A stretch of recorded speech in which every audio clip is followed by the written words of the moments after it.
احمق لوگ کہیں گے کہ مسلمان جس قبلے پر پہلے سے چلے آتے تھے اب اس سے کیوں منہ پھیر بیٹھے؟ تم کہہ دو کہ مشرق اور مغرب سب اللہ ہی کا ہے، وہ جس کو چاہتا ہے سیدھے رستے پر چلاتا ہے، اور اسی طرح ہم نے تم کو امت معتدل بنایا ہے تاکہ تم لوگوں پر گواہ بنو اور پیغمبر آخر الزماں صلی اللہ علیہ وآلہ وسلم تم پر گواہ بنے۔ اور جس قبلے پر تم پہلے تھے اس کو ہم نے اس لیے مقرر کیا تھا کہ معلوم کریں کہ کون ہمارے پیغمبر کا تابع رہتا ہے اور کون الٹے پاؤں پھر جاتا ہے۔ اور یہ بات یعنی تحویل قبلہ لوگوں کو گراں معلوم ہوئی، مگر جن کو اللہ نے ہدایت بخشی ہے وہ اسے گراں نہیں سمجھتے، اور اللہ ایسا نہیں کہ تمہارے ایمان کو یوں ہی ضائع کر دے۔ اللہ تو لوگوں پر بڑا مہربان ہے، صاحب رحمت ہے۔ اے پیغمبر صلی اللہ علیہ وآلہ وسلم، ہم تمہارا آسمان کی طرف منہ اٹھانا دیکھ رہے ہیں، سو ہم تم کو اسی قبلے کی طرف جس کو تم پسند کرتے ہو منہ کرنے کا حکم دیں گے۔ تو اپنا منہ مسجد حرام یعنی خانہ کعبہ کی طرف پھیر لو، اور تم لوگ جہاں ہوا کرو نماز پڑھنے کے وقت اسی مسجد کی طرف منہ کر لیا کرو۔ اور جن لوگوں کو کتاب دی گئی ہے وہ خوب جانتے ہیں کہ یہ نیا قبلہ ان کے پروردگار کی طرف سے حق ہے، اور جو کام یہ لوگ کرتے ہیں اللہ ان سے بے خبر نہیں۔ اور اگر تم ان اہل کتاب کے پاس تمام نشانیاں بھی لے کر آؤ تو بھی یہ تمہارے قبلے کی پیروی نہ کریں، اور تم بھی ان کے قبلے کی پیروی کرنے والے نہیں ہو، اور ان میں سے بھی بعض کے قبلے کے پیرو نہیں۔ اور اگر تم باوجود اس کے کہ تمہارے پاس علم یعنی اللہ کا حکم آ چکا ہے ان کی خواہشوں کے پیچھے چلو گے تو ظالموں میں ہو جاؤ گے۔ جن لوگوں کو ہم نے کتاب دی ہے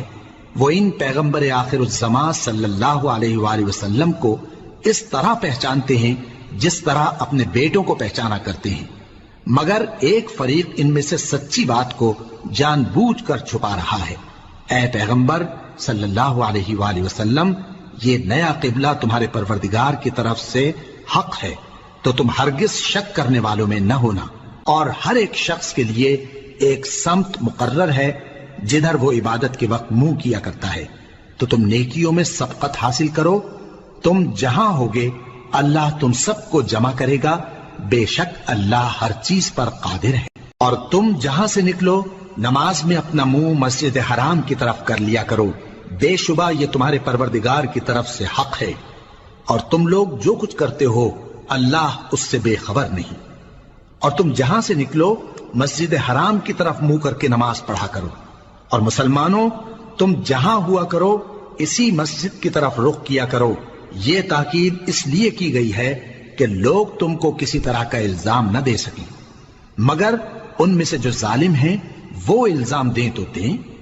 سو ان سے مت ڈرنا اور مجھی سے ڈرتے رہنا، اور یہ بھی مقصود ہے کہ میں تم کو اپنی تمام نعمتیں بخشوں، اور یہ بھی کہ تم راہ راست پر چلو۔ جس طرح من جملہ اور نعمتوں کے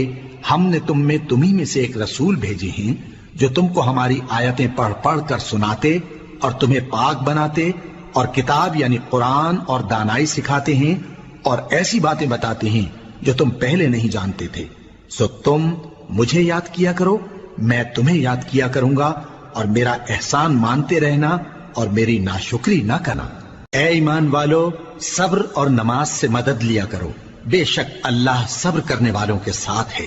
اور جو لوگ اللہ کی راہ میں مارے جائیں ان کی نسبت یہ نہ کہنا کہ وہ مرے ہوئے ہیں،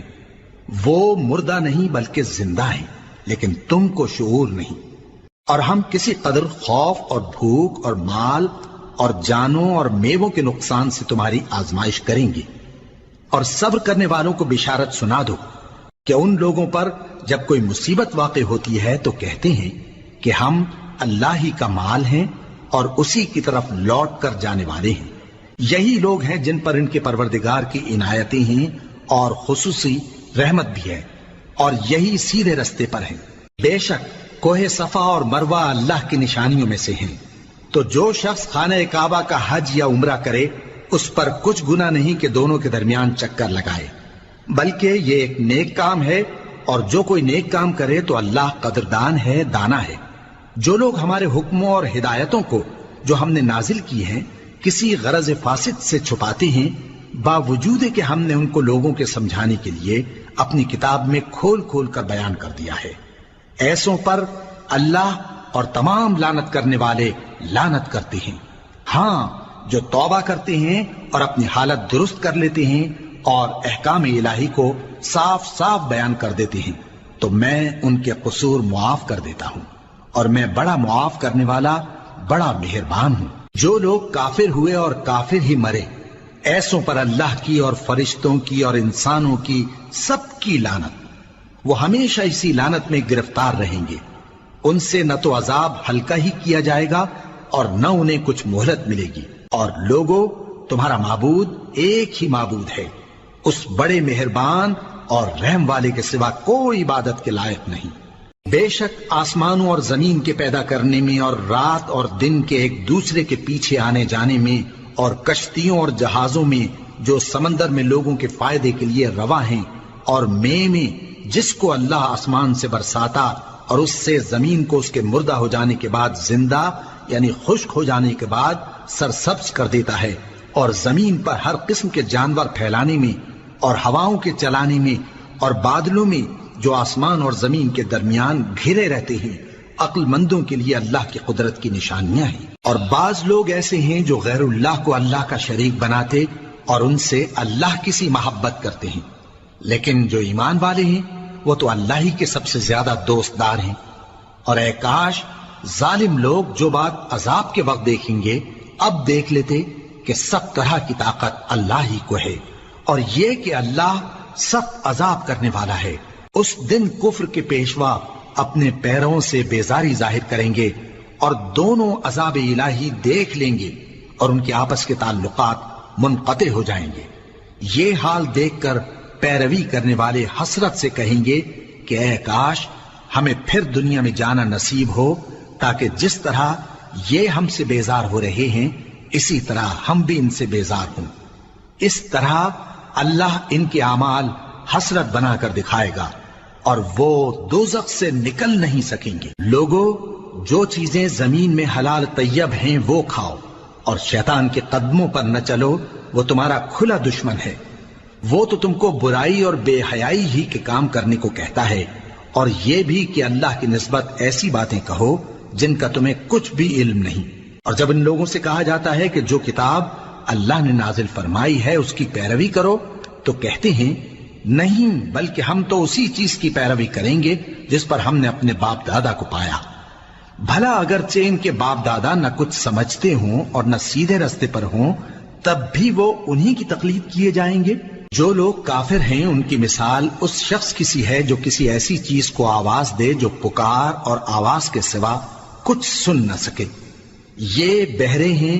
گونگے ہیں، اندھے ہیں کہ کچھ سمجھ ہی نہیں سکتے۔ اے اہل ایمان، جو پاکیزہ چیزیں ہم نے تم کو عطا فرمائی ہیں ان کو کھاؤ، اور اگر اللہ ہی کے بندے ہو تو اس کی نعمتوں کا شکر بھی ادا کرو۔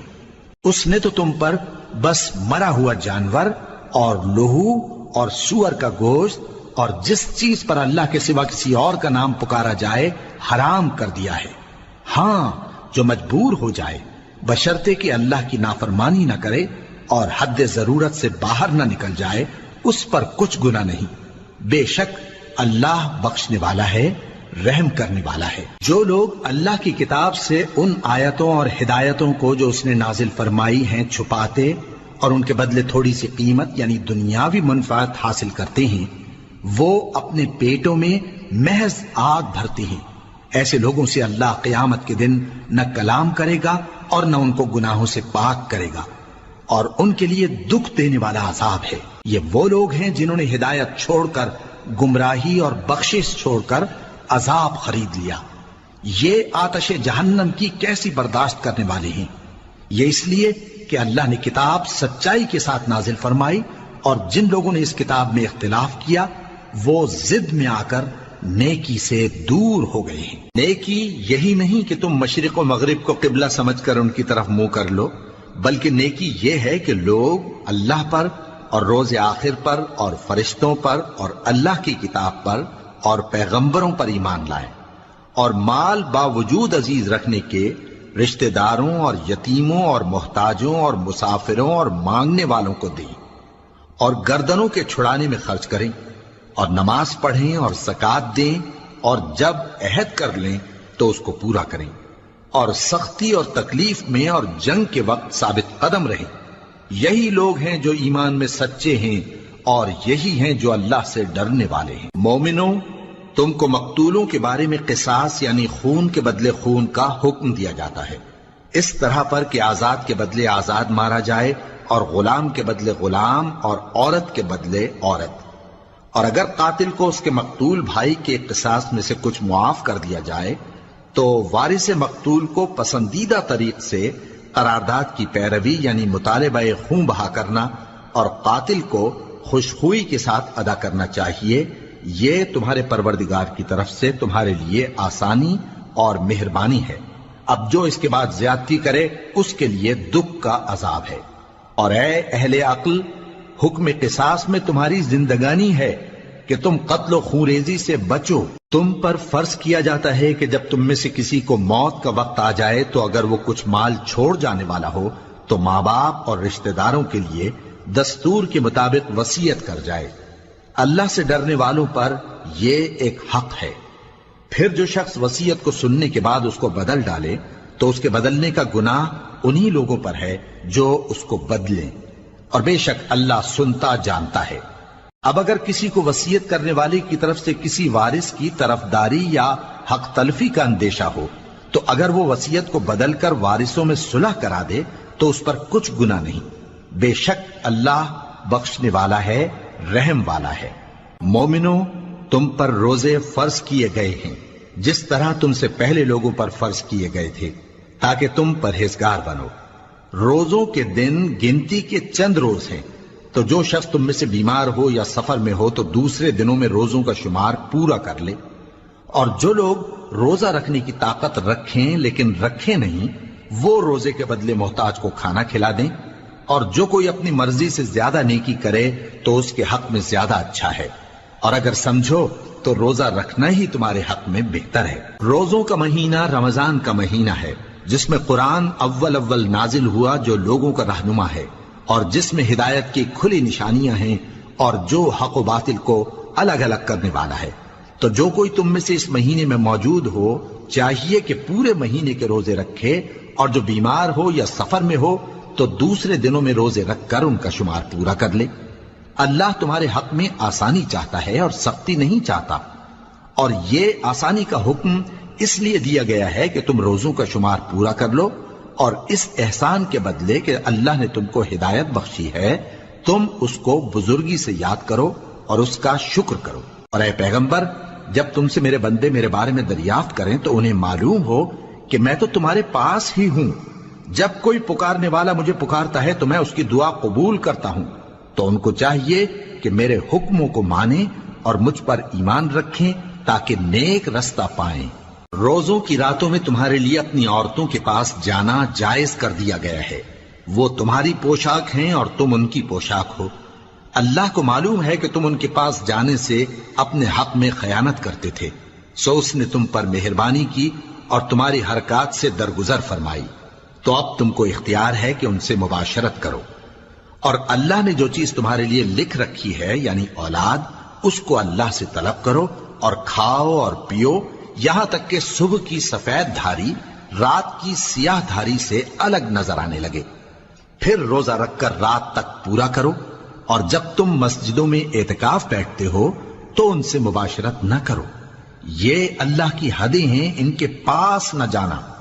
اسی طرح اللہ اپنی آیتیں لوگوں کے سمجھانے کے لیے کھول کھول کر بیان فرماتا ہے تاکہ وہ پرہیزگار بنے۔ اور آپس میں ایک دوسرے کا مال ناحق نہ کھاؤ اور نہ اس کو رشوتاً حاکموں کے پاس پہنچاؤ تاکہ لوگوں کے مال کا کچھ حصہ ناجائز طور پر کھا جاؤ، اور اسے تم جانتے بھی ہو۔ اے پیغمبر، لوگ تم سے نئے چاند کے بارے میں دریافت کرتے ہیں کہ گھٹتا بڑھتا کیوں ہے۔ کہہ دو کہ وہ لوگوں کے کاموں کی میعادیں اور حج کے وقت معلوم ہونے کا ذریعہ ہے، اور نیکی اس بات میں نہیں کہ احرام کی حالت میں گھروں میں ان کے پچھواڑے کی طرف سے آؤ، بلکہ نیکوکار وہ ہے جو پرہیزگار ہو، اور گھروں میں ان کے دروازوں سے آیا کرو، اور اللہ سے ڈرتے رہو تاکہ کامیاب ہو جاؤ۔ اور جو لوگ تم سے لڑتے ہیں تم بھی اللہ کی راہ میں ان سے لڑو، مگر زیادتی نہ کرنا، کہ اللہ زیادتی کرنے والوں کو دوست نہیں رکھتا، اور ان کو جہاں پاؤ قتل کر دو، اور جہاں سے انہوں نے تم کو نکالا ہے یعنی مکے سے، وہاں سے تم بھی ان کو نکال دو۔ اور دین سے گمراہ کرنے کا فساد قتل و خونریزی سے کہیں بڑھ کر ہے، اور جب تک وہ تم سے مسجد حرام یعنی خانہ کعبہ کے پاس نہ لڑیں تم بھی وہاں ان سے نہ لڑنا۔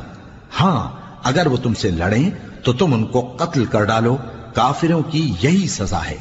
پھر اگر وہ باز آ جائیں تو اللہ بخشنے والا ہے، رحم کرنے والا ہے۔ اور ان سے اس وقت تک لڑتے رہنا کہ فساد نابود ہو جائے اور ملک میں اللہ ہی کا دین غالب ہو جائے۔ پھر اگر وہ فساد سے باز آ جائیں تو ظالموں کے سوا کسی پر زیادتی نہیں کرنی چاہیے۔ ادب کا مہینہ ادب کے مہینے کے مقابل ہے، اور ادب کی چیزیں ایک دوسرے کا بدلہ ہیں۔ پس اگر کوئی تم پر زیادتی کرے تو جیسی زیادتی وہ تم پر کرے ویسی ہی تم اس پر کرو، اور اللہ سے ڈرتے رہو اور جان رکھو کہ اللہ ڈرنے والوں کے ساتھ ہے۔ اور اللہ کی راہ میں مال خرچ کرو اور اپنے آپ کو ہلاکت میں نہ ڈالو، اور نیکی کرو، بے شک اللہ نیکی کرنے والوں کو دوست رکھتا ہے۔ اور اللہ کی خوشنودی کے لیے حج اور عمرے کو پورا کرو، اور اگر راستے میں روک لیے جاؤ تو جیسی قربانی میسر ہو کر دو،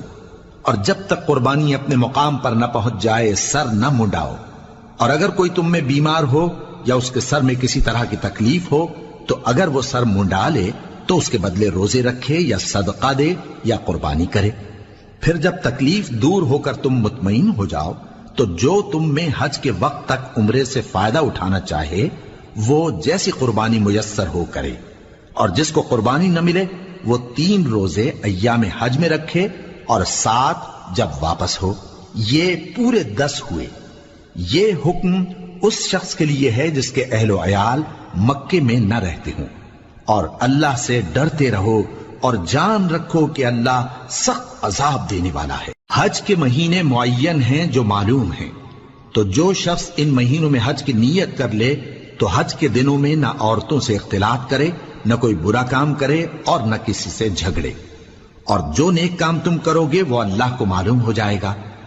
اور زاد راہ یعنی رستے کا خرچ ساتھ لے جاؤ، کیونکہ بہترین زاد راہ پرہیزگاری ہے۔ اور اے اہل عقل مجھی سے ڈرتے رہو، اس کا تمہیں کچھ گناہ نہیں کہ حج کے دنوں میں بذریعہ تجارت اپنے پروردگار سے روزی طلب کرو۔ اور جب عرفات سے واپس ہونے لگو تو مشعر حرام یعنی مزدلفہ میں اللہ کا ذکر کرو، اور اس طرح ذکر کرو جس طرح اس نے تم کو سکھایا، اور اس سے پیشتر تم لوگ ان طریقوں سے محض ناواقف تھے۔ پھر جہاں سے اور لوگ واپس ہوں وہیں سے تم بھی واپس ہو، اور اللہ سے بخشش مانگو، بے شک اللہ بخشنے والا ہے، رحمت کرنے والا ہے۔ پھر جب حج کے تمام ارکان پورے کر چکو تو مینا میں اللہ کو یاد کرو جس طرح اپنے باپ دادا کو یاد کیا کرتے تھے، بلکہ اس سے بھی زیادہ۔ اور بعض لوگ ایسے ہیں جو اللہ سے التجا کرتے ہیں کہ اے پروردگار ہم کو جو دینا ہے دنیا ہی میں دے دے، اور ایسے لوگوں کا آخرت میں کچھ حصہ نہیں۔ اور بعض ایسے ہیں کہ دعا کرتے ہیں کہ پروردگار ہم کو دنیا میں بھی نعمت عطا فرما اور آخرت میں بھی نعمت بخشیو اور دوزخ کے عذاب سے محفوظ رکھیو۔ یہی لوگ ہیں جن کے لیے ان کے کاموں کا حصہ یعنی اجر نیک تیار ہے، اور اللہ جلد حساب لینے والا ہے۔ اور قیام منا کے دنوں میں جو گنتی کے دن ہیں اللہ کو یاد کرو۔ اگر کوئی جلدی کرے اور 2 ہی دن میں چل دے تو اس پر بھی کچھ گناہ نہیں، اور جو بات تک ٹھہرا رہے اس پر بھی کچھ گناہ نہیں۔ یہ باتیں اس شخص کے لیے ہیں جو اللہ سے ڈرے، اور تم لوگ اللہ سے ڈرتے رہو اور جان رکھو کہ تم سب اس کے پاس جمع کیے جاؤ گے۔ اور کوئی شخص تو ایسا ہے جس کی گفتگو دنیا کی زندگی میں تم کو دلکش معلوم ہوتی ہے، اور وہ اپنے معافی ضمیر پر یعنی اس بات پر جو اس کے دل میں ہے اللہ کو گواہ بناتا ہے، حالانکہ وہ سخت جھگڑالو ہے۔ اور جب پیٹ پھیر کر چلا جاتا ہے تو زمین میں دوڑتا پھرتا ہے تاکہ اس میں فتنہ انگیزی کرے اور کھیتی کو برباد اور انسانوں اور حیوانوں کی نسل کو نابود کر دے، اور اللہ فتنہ انگیزی کو پسند نہیں کرتا۔ اور جب اس سے کہا جاتا ہے کہ اللہ سے خوف کر تو غرور اس کو گناہ میں پھنسا دیتا ہے، سو اس کو جہنم کافی ہے اور وہ بہت برا ٹھکانہ ہے۔ اور کوئی شخص ایسا ہے کہ اللہ کی خوشنودی حاصل کرنے کے لیے اپنی جان بیچ ڈالتا ہے، اور اللہ بندوں پر بہت مہربان ہے۔ مومنوں، اسلام میں پورے داخل ہو جاؤ اور شیطان کے پیچھے نہ چلو، وہ تو تمہارا کھلا دشمن ہے۔ پھر اگر تم احکام روشن پہنچ جانے کے بعد لڑکھڑا جاؤ تو جان رکھو کہ اللہ غالب ہے، حکمت والا ہے۔ کیا یہ لوگ اسی بات کے منتظر ہیں کہ ان پر اللہ کا عذاب بادل کے سائبانوں میں آ نازل ہو اور فرشتے بھی اتر آئیں اور کام تمام کر دیا جائے؟ اور سب کاموں کا رجوع اللہ ہی کی طرف ہے۔ اے پیغمبر، بنی اسرائیل سے پوچھو کہ ہم نے ان کو کتنی کھلی نشانیاں دیں، اور جو شخص اللہ کی نعمت کو اپنے پاس آنے کے بعد بدل دے تو اللہ سخت عذاب کرنے والا ہے۔ اور جو کافر ہیں ان کے لیے دنیا کی زندگی خوشنما کر دی گئی ہے، اور وہ مومنوں سے تمسخر کرتی ہیں، لیکن جو پرہیزگار ہیں وہ قیامت کے دن ان سے اوپر ہوں گے، اور اللہ جس کو چاہتا ہے بے حساب رزق دیتا ہے۔ پہلے تو سب لوگوں کا ایک ہی مذہب تھا، لیکن وہ آپس میں اختلاف کرنے لگے تو اللہ نے ان کی طرف بشارت دینے والے اور ڈر سنانے والے پیغمبر بھیجے، اور ان پر سچائی کے ساتھ کتابیں نازل کی تاکہ جن امور میں لوگ اختلاف کرتے تھے ان کا ان میں فیصلہ کر دے۔ اور اس میں اختلاف بھی انہی لوگوں نے کیا جن کو کتاب دی گئی تھی، باوجود کہ ان کے پاس کھلے ہوئے احکام آ چکے تھے، اور یہ اختلاف انہوں نے صرف آپس کی ضد سے کیا۔ تو جس امر حق میں وہ اختلاف کرتے تھے اللہ نے اپنی مہربانی سے مومنوں کو اس کی راہ دکھا دی، اور اللہ جس کو چاہتا ہے سیدھا رستہ دکھا دیتا ہے۔ کیا تم یہ خیال کرتے ہو کہ یوں ہی بہشت میں داخل ہو جاؤ گے، اور ابھی تم کو پہلے لوگوں کی سی مشکلیں تو پیش آئی ہی نہیں؟ ان کو بڑی بڑی سختیاں اور تکلیفیں پہنچیں، اور وہ صعوبتوں میں ہلا ہلا دیے گئے، یہاں تک کہ پیغمبر اور مومن لوگ جو ان کے ساتھ تھے سب پکار اٹھے کہ کب اللہ کی مدد آئے گی۔ دیکھو اللہ کی مدد عنقریب آیا چاہتی ہے۔ اے نبی، لوگ تم سے پوچھتے ہیں کہ اللہ کی راہ میں کس طرح کا مال خرچ کریں۔ کہہ دو کہ جو چاہو خرچ کرو، لیکن جو مال خرچ کرنا چاہو وہ درجہ بدرجہ اہل استحقاق یعنی ماں باپ کو اور قریب کے رشتہ داروں کو اور یتیموں کو اور محتاجوں کو اور مسافروں کو سب کو دو، اور جو بھلائی تم کرو گے اللہ اس کو جانتا ہے۔ مسلمانوں، تم پر اللہ کے رستے میں لڑنا فرض کر دیا گیا ہے، اور وہ تمہیں ناگوار تو ہوگا، مگر عجب نہیں کہ ایک چیز تم کو بری لگے اور وہ تمہارے حق میں بھلی ہو، اور عجب نہیں کہ ایک چیز تم کو بھلی لگے اور وہ تمہارے لیے مضر ہو، اور ان باتوں کو اللہ ہی بہتر جانتا ہے اور تم نہیں جانتے۔ اے پیغمبر، لوگ تم سے عزت والے مہینوں میں لڑائی کرنے کے بارے میں دریافت کرتے ہیں، کہہ دو کہ ان میں لڑنا بڑا گناہ ہے، اور اللہ کی راہ سے روکنا اور اس سے کفر کرنا اور مسجد حرام یعنی خانہ کعبہ میں جانے سے بند کرنا اور اہل مسجد کو اس میں سے نکال دینا جو یہ کفار کرتے ہیں، اللہ کے نزدیک اس سے بھی زیادہ گناہ ہے، اور فتنہ انگیزی خونریزی سے بھی بڑھ کر ہے، اور یہ لوگ ہمیشہ تم سے لڑتے رہیں گے، یہاں تک کہ اگر مقدور رکھیں تو تم کو تمہارے دین سے پھیر دیں، اور جو کوئی تم میں سے اپنے دین سے پھر کر کافر ہو جائے گا اور کافر ہی مرے گا تو ایسے لوگوں کے اعمال دنیا اور آخرت دونوں میں برباد ہو جائیں گے،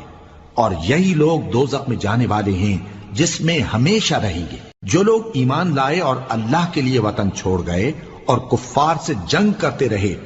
وہی اللہ کی رحمت کے امیدوار ہیں، اور اللہ بخشنے والا ہے، رحمت کرنے والا ہے۔ اے پیغمبر، لوگ تم سے شراب اور جوئے کا حکم دریافت کرتے ہیں، کہہ دو کہ ان میں گناہ بڑے ہیں اور لوگوں کے لیے کچھ فائدے بھی ہیں،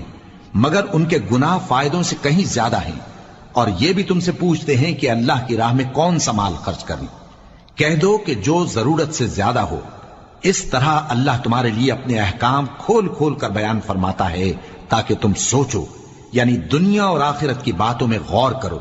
اور تم سے یتیموں کے بارے میں بھی دریافت کرتے ہیں، کہہ دو کہ ان کی حالت کی اصلاح بہت اچھا کام ہے، اور اگر تم ان سے مل جل کر رہنا یعنی خرچ اکٹھا رکھنا چاہو تو وہ تمہارے بھائی ہیں، اور اللہ خوب جانتا ہے کہ خرابی کرنے والا کون ہے اور اصلاح کرنے والا کون۔ اور اگر اللہ چاہتا تو تم کو تکلیف میں ڈال دیتا، بے شک اللہ غالب ہے، حکمت والا ہے۔ اور مومنوں مشرک عورتوں سے جب تک وہ ایمان نہ لائیں نکاح نہ کرنا، کیونکہ مشرک عورت خواہ تم کو کیسی ہی بھلی لگے اس سے مومن لونڈی بہتر ہے، اور اسی طرح مشرک مرد جب تک ایمان نہ لائیں مومن عورتوں کو ان کی زوجیت میں نہ دینا، کیونکہ مشرک مرد سے خواہ وہ تم کو کیسا ہی بھلا لگے مومن غلام بہتر ہے۔ یہ مشرک لوگوں کو دوزخ کی طرف بلاتی ہیں، اور اللہ اپنی مہربانی سے بہشت اور بخشش کی طرف بلاتا ہے، اور اپنے حکم لوگوں سے کھول کھول کر بیان کرتا ہے تاکہ نصیحت حاصل کریں۔ اور تم سے حیض کے بارے میں دریافت کرتے ہیں، کہہ دو وہ تو نجاست ہے، سو ایام حیض میں عورتوں سے کنارہ کش رہو،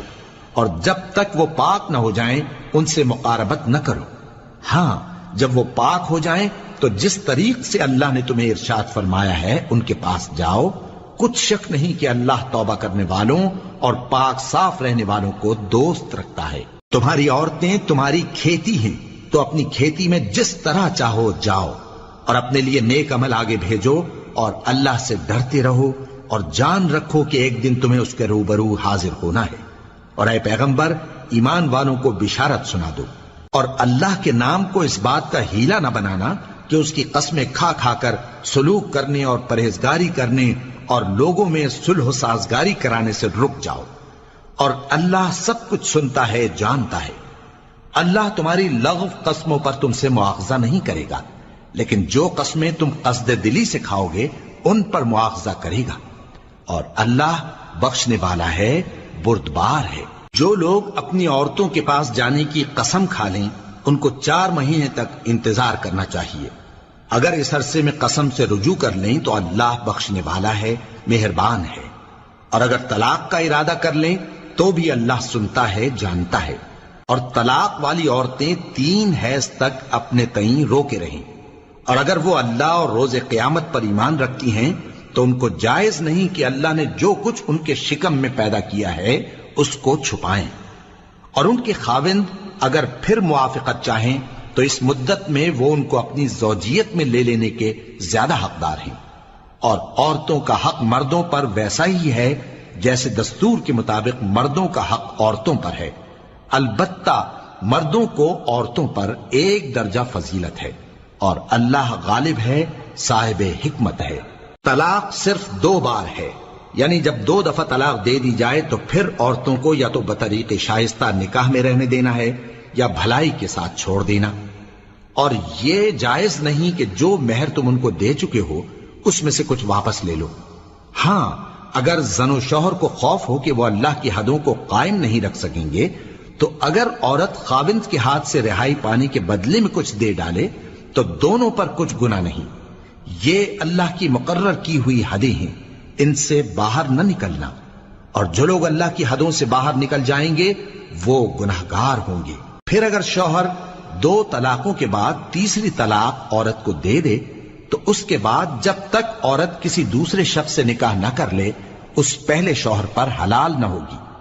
ہاں اگر دوسرا خاوند بھی طلاق دے دے اور عورت اور پہلا خاوند پھر ایک دوسرے کی طرف رجوع کر لیں تو ان پر کچھ گناہ نہیں، بشرطے کہ دونوں یقین کریں کہ اللہ کی حدوں کو قائم رکھ سکیں گے، اور یہ اللہ کی حدیں ہیں، ان کو وہ ان لوگوں کے لیے بیان فرماتا ہے جو علم رکھتے ہیں۔ اور جب تم عورتوں کو 2 دفعہ طلاق دے چکو اور ان کی عدت پوری ہو جائے تو انہیں یا تو حسن سلوک سے نکاح میں رہنے دو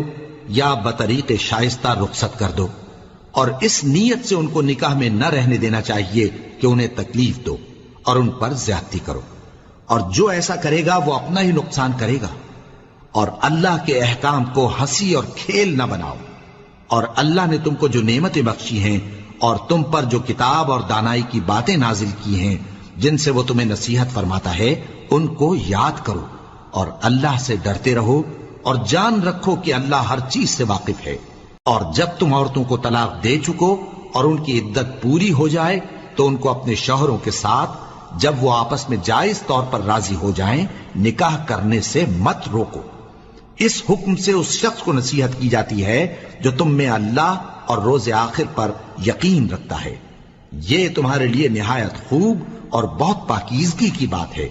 اور اللہ جانتا ہے اور تم نہیں جانتے۔ اور مائیں اپنے بچوں کو پورے 2 سال دودھ پلائیں یہ حکم اس شخص کے لیے ہے جو پوری مدت تک دودھ پلوانا چاہے، اور دودھ پلانے والی ماؤں کا کھانا اور کپڑا دستور کے مطابق باپ کے ذمے ہوگا۔ کسی شخص کو اس کی طاقت سے زیادہ تکلیف نہیں دی جاتی، تو یاد رکھو کہ نہ تو ماں کو اس کے بچے کے سبب نقصان پہنچایا جائے اور نہ باپ کو اس کی اولاد کی وجہ سے نقصان پہنچایا جائے، اور اسی طرح نان و نفقہ بچے کے وارث کے ذمے ہے۔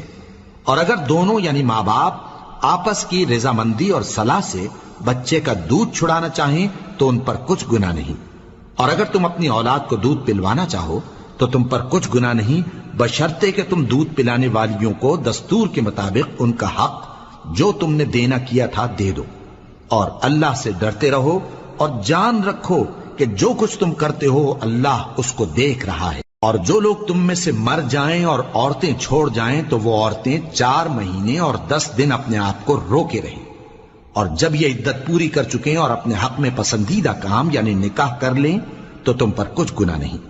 اور اللہ تمہارے سب کاموں سے واقف ہے۔ اگر تم اشارے کنائے میں عورتوں کو نکاح کا پیغام بھیجو یا نکاح کی خواہش کو اپنے دلوں میں مخفی رکھو تو تم پر کچھ گناہ نہیں۔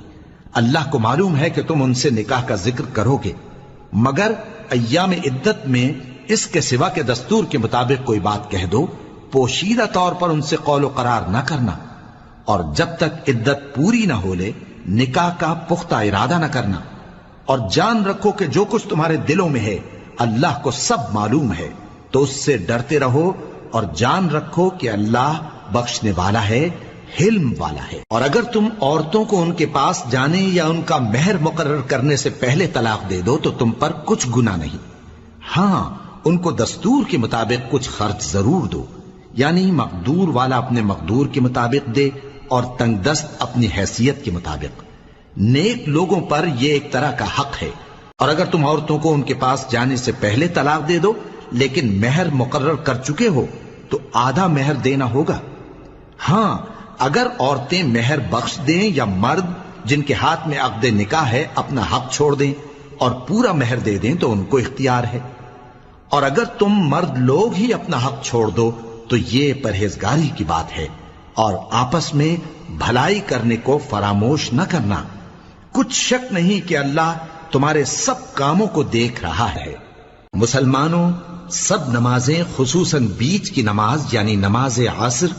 پورے اہتمام کے ساتھ ادا کرتے رہو اور اللہ کے آگے ادب سے کھڑے رہا کرو۔ پھر اگر تم خوف کی حالت میں ہو تو پیادے یا سوار جس حال میں ہو نماز پڑھ لو۔ پھر جب امن و اطمینان ہو جائے تو جس طریق سے اللہ نے تم کو سکھایا ہے جو تم پہلے نہیں جانتے تھے اللہ کو یاد کرو۔ اور جو لوگ تم میں سے مر جائیں اور عورتیں چھوڑ جائیں وہ اپنی عورتوں کے حق میں وصیت کر جائیں کہ ان کو 1 سال تک خرچ دیا جائے اور گھر سے نہ نکالی جائیں۔ ہاں اگر وہ خود گھر سے چلی جائیں اور اپنے حق میں پسندیدہ کام یعنی نکاح کر لیں تو تم پر کچھ گناہ نہیں، اور اللہ زبردست ہے، حکمت والا ہے۔ اور مطلقہ عورتوں کو بھی دستور کے مطابق نان و نفقہ دینا چاہیے، پرہیزگاروں پر یہ بھی حق ہے۔ اسی طرح اللہ اپنے احکام تمہارے لیے بیان فرماتا ہے تاکہ تم سمجھو۔ بھلا تم نے ان لوگوں کو نہیں دیکھا جو شمار میں ہزاروں ہی تھے اور موت کے ڈر سے اپنے گھروں سے نکل بھاگے تھے، تو اللہ نے ان کو حکم دیا کہ مر جاؤ، پھر ان کو زندہ بھی کر دیا۔ کچھ شک نہیں کہ اللہ لوگوں پر مہربانی رکھتا ہے، لیکن اکثر لوگ شکر نہیں کرتے۔ اور مسلمانوں، اللہ کی راہ میں جہاد کرو اور جان رکھو کہ اللہ سب کچھ سنتا ہے، سب کچھ جانتا ہے۔ کون ہے کہ اللہ کو قرض حسنہ دے کہ وہ اس کے بدلے اس کو کئی گنا زیادہ دے گا، اور اللہ ہی روزی کو تنگ کرتا اور وہی اسے کشادہ کرتا ہے، اور تم اسی کی طرف لوٹ کر جاؤ گے۔ بھلا تم نے بنی اسرائیل کی ایک جماعت کو نہیں دیکھا جس نے موسیٰ کے بعد اپنے پیغمبر سے کہا کہ آپ ہمارے لیے ایک بادشاہ مقرر کر دیں تاکہ ہم اللہ کی راہ میں جہاد کریں؟ پیغمبر نے کہا کہ اگر تم کو جہاد کا حکم دیا جائے تو ایسا تو نہیں کہ لڑنے سے پہلو تہی کرو۔ وہ کہنے لگے کہ ہم اللہ کی راہ میں کیوں نہ لڑیں گے جبکہ ہم وطن سے خارج اور بال بچوں سے جدا کر دیے گئے۔ پھر جب ان کو جہاد کا حکم دیا گیا تو چند اشخاص کے سوا سب پھر گئے، اور اللہ ظالموں سے خوب واقف ہے۔ اور پیغمبر نے ان سے یہ بھی کہا کہ اللہ نے تم پر طالوت کو بادشاہ مقرر فرمایا ہے وہ بولے کہ اسے ہم پر بادشاہی کا حق کیوں کر ہو سکتا ہے؟ اس سے بڑھ کر بادشاہی کے مستحق تو ہم ہیں، اور اس کے پاس تو بہت سی دولت بھی نہیں۔ پیغمبر نے کہا کہ اللہ نے اس کو تم پر فضیلت دی ہے اور بادشاہی کے لیے منتخب فرمایا ہے۔ اس نے اسے علم بھی بہت سا بخشا ہے اور تن و توش بھی بڑا عطا کیا ہے، اور اللہ کو اختیار ہے جسے چاہے بادشاہی بخشے، وہ بڑا کشائش والا ہے، دانا ہے۔ اور پیغمبر نے ان سے کہا کہ ان کی یعنی طالوت کی بادشاہی کی نشانی یہ ہے کہ تمہارے پاس وہ صندوق آئے گا جس کو فرشتے اٹھائے ہوئے ہوں گے، اس میں تمہارے پروردگار کی طرف سے تسلی بخشنے والی چیز ہوگی اور کچھ اور چیزیں بھی ہوں گی جو موسیٰ اور ہارون چھوڑ گئے تھے۔ اگر تم ایمان رکھتے ہو تو یہ تمہارے لیے ایک بڑی نشانی ہے۔ غرض جب طالوت فوجیں لے کر روانہ ہوا تو اس نے ان سے کہا کہ اللہ ایک نہر سے تمہاری آزمائش کرنے والا ہے، جو شخص اس میں سے پانی پی لے گا اس کی نسبت تصور کیا جائے گا کہ وہ میرا نہیں، اور جو نہ پیے گا وہ سمجھا جائے گا کہ میرا ہے۔ ہاں اگر کوئی ہاتھ سے چلو بھر پانی لے لے تو خیر۔ جب وہ لوگ نہر پر پہنچے تو چند آدمیوں کے سوا سب نے پانی پی لیا۔ پھر جب طالوت اور مومن لوگ جو اس کے ساتھ تھے نہر کے پار ہو گئے تو کہنے لگے کہ آج ہم میں جالوت اور اس کے لشکر سے مقابلہ کرنے کی طاقت نہیں۔ جو لوگ یقین رکھتے تھے کہ ان کو اللہ کے روبرو حاضر ہونا ہے، وہ کہنے لگے کہ بسا اوقات تھوڑی سی جماعت نے اللہ کے حکم سے بڑی جماعت پر فتح حاصل کی ہے، اور اللہ ثابت قدم رہنے والوں کے ساتھ ہے۔ اور جب وہ لوگ جالوت اور اس کے لشکر کے مقابل میں آئے تو اللہ سے دعا کی کہ اے پروردگار، ہم پر صبر کے دہانے کھول دے اور ہمیں لڑائی میں ثابت قدم رکھ اور لشکر کفار پر فتح یاب کر۔ تو طالوت کی فوج نے اللہ کے حکم سے ان کو شکست دے دی، اور داؤد نے جالوت کو قتل کر ڈالا، اور اللہ نے ان کو بادشاہی اور دانائی بخشی اور جو کچھ چاہا سکھایا۔ اور اگر اللہ لوگوں کو ایک دوسرے پر چڑھائی اور حملہ کرنے سے نہ ہٹاتا رہتا تو کرۂ ارض تباہ ہو جاتا، لیکن اللہ اہل عالم پر بڑا مہربان ہے۔ یہ اللہ کی آیتیں ہیں جو ہم تم کو سچائی کے ساتھ پڑھ کر سناتے ہیں، اور اے محمد صلی اللہ علیہ وآلہ وسلم، تم بلا شبہ پیغمبروں میں سے